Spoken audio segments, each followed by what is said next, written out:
Number 1. Ditch the late night cram. You've probably done this before. You've got a big exam the next day and you decided to stay up all night to study.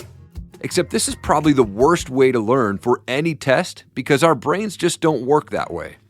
In addition to our brain not being able to hold information when they're continuously being used, they won't be able to function properly due to lack of sleep. So when you're taking your test, you won't be able to perform well because you didn't have enough rest. Instead, you should try putting in a few hours of sleep in between your study sessions. Our brains don't just completely shut off when we go to sleep. Studies have shown that sleep plays an important role in learning. It helps with the formation of memories. Once the brain is done its processing during sleep, you can then review what you have just learned or even add to it. So instead of staying up until 4 a.m., try studying, sleeping, then waking up early to study again for a more effective learning session. Number 2. Interleaving. Though it might seem counterintuitive, it's actually better to study several different topics at the same time than to focus on one specific topic. This is called interleaving. The reason we learn better when we mix topics together is that we can then compare and contrast between each topic, as well as transferring some of the things we learned from one thing to another. A good example of this mixed learning is when learning a new language. If we think about learning our first language as a child, we weren't taught language in a strictly structured manner. Similarly, when learning a new language, it's best to learn the language within context. Like having a conversation about current news, than to just learn about the rules and vocabularies. By learning subjects within the context of other subjects, you'll gain a better understanding of the topics you're learning. Number 3. Chewing gum. Some of your teachers might not be very happy with this trick, but chewing gum can help you memorize and learn better.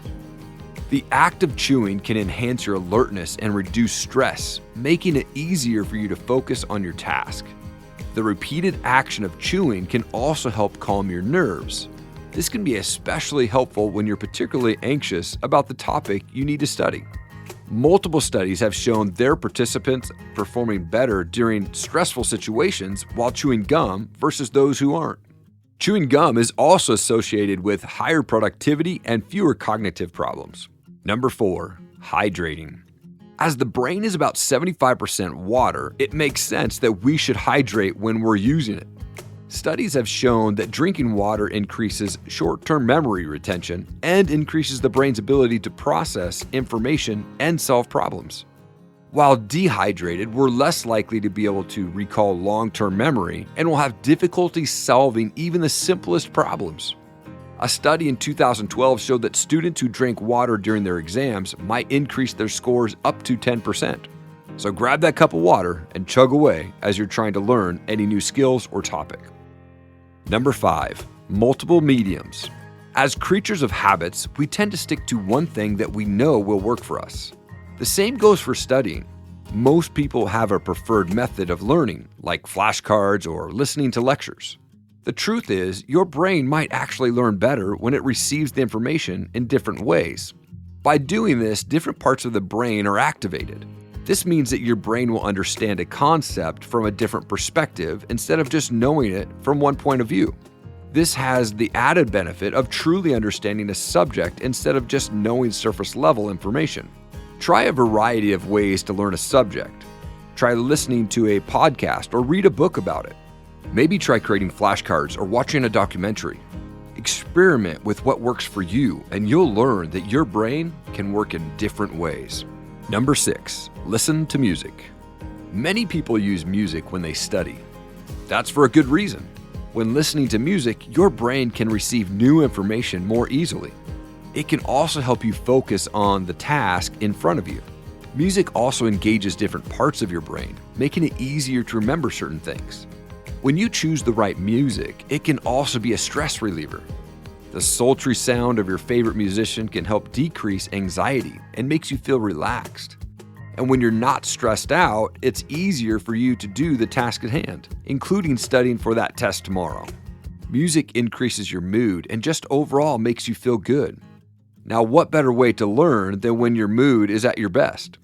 Just remember to pick music that you like to listen to but won't distract you too much. Your end goal is to study, not jam out in your bedroom to a song from your favorite band. Number 7, break it down. Do you remember the last time you read through a 500-page novel in one go? If you do you remember everything from that book? If you answered yes to the first question, you probably answered no to the second. The human brain isn't really designed to process a lot of new information at once. If you've ever driven a car for a few hours, you probably don't remember most of that drive. That's because the brain is very selective about what it stores in its long-term memory. It needs to select what is and isn't important to keep and will discard the rest of it. So if you feed your brain large amounts of information all at once, it's only going to be able to keep a little bit of it. By doing bits and pieces of your learning over several short sessions, you're giving your brain time to catch up and store any new information it receives. Number 8, write it down. When trying to learn something new, whether in class or outside of it, it's a good idea to write down the things you want to learn first. And I'm not talking about just taking notes with your laptop either, but handwriting your notes if you can. It's been theorized that handwriting makes it easier to remember our notes because the hand is directly connected to our brain. Handwriting, as opposed to typing, requires more parts of your brain to activate. It takes more time and effort to do, but it is this time and effort that helps your brain remember as opposed to just typing. When you write, each movement to write a letter is different. The sensation of the paper, the way you grip your pen or pencil, they're all different. And when each letter and word is different, it stands out more in your brain. Typing any letter on a keyboard in comparison is too similar, and we usually forget what we've typed because it all blends together. While writing your notes, it also helps to say the words aloud and reiterate what it is you're trying to remember. Number 9, build a memory palace. This technique involves attributing whatever it is you want to memorize into an imagined place in your mind.